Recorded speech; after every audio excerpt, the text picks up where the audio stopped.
Hey guys, Valentine's Day will be coming up soon, and I thought you might enjoy some delicious recipes for the occasion.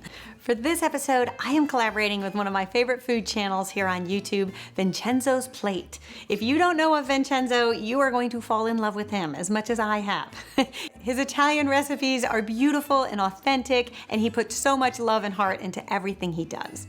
Thank you so much, Beth, for making me the happiest man in the universe, for collaborating with me. So today I want to make a recipe that you will love and your friends will love it. Italian grilled sandwich made with prosciutto, grilled sweet potatoes, grilled zucchini, and two of my favorite cheeses, mozzarella and Asiago cheese. Oh, you will love it and it will melt in your mouth. And now I can't wait to see your recipe, Beth. Okay, so let's get started. So I really love this dessert idea because I find if you're entertaining at home during Valentine's Day, you probably don't want to make a huge cake or whole tart. If you're only two people, you probably only need a dessert meant for two. That's why I like this recipe.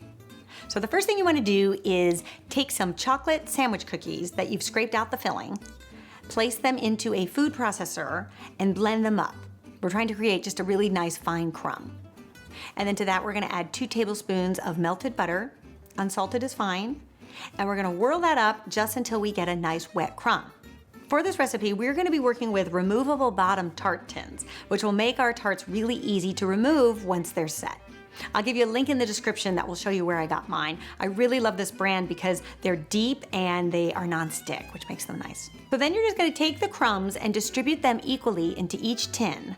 And at first it might look like a lot of crumbs for this little tart tin. But we do need to make sure that the crumbs actually go up the side in order to form our crust. So here's the easiest way to do that. The simplest way I find is to take a 1/4 cup measuring cup. And if you have the metal kind, even better, because it has a nice weight to it.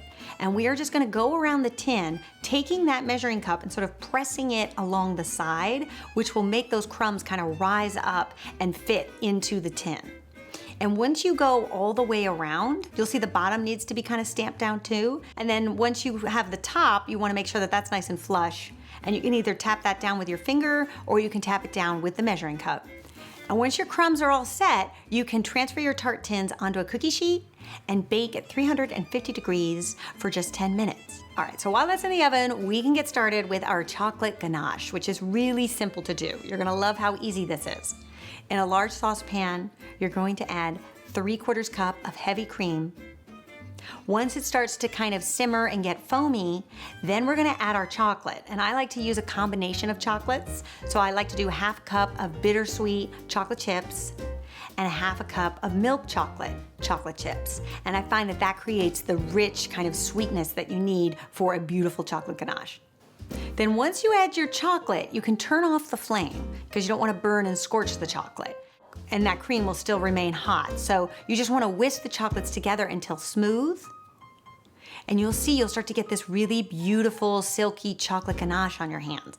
Now the consistency we are looking for is a pourable chocolate. So sometimes it helps to add a little bit more heavy cream to get to that consistency. Depending on what type of chocolate you used, it can vary. So if you feel like it's too thick, go ahead and add a little bit more heavy cream. And if you feel like it's too thin, you can add a little bit more chocolate. And then as a finishing touch, I like to add some chopped roasted hazelnuts, just to 1/2 of the tart, because I think it looks really decorative and kind of sophisticated that way. Then you are going to place these in your refrigerator for at least 1 hour to allow the chocolate to set up. And then when it comes time to serve, you can release them from their tin. And when you bite into these, you will see how delicious and decadent these tartlets are. You cannot go wrong with something like this on Valentine's Day. I hope you guys give this one a try and let me know what you think. And I also hope that you head to Vincenzo's Plate, subscribe, watch some of his videos. I think you will really enjoy his enthusiasm, not only for cooking, but for life in general. All right, I will see you guys back here next time for another quick and easy recipe. Until then, bye.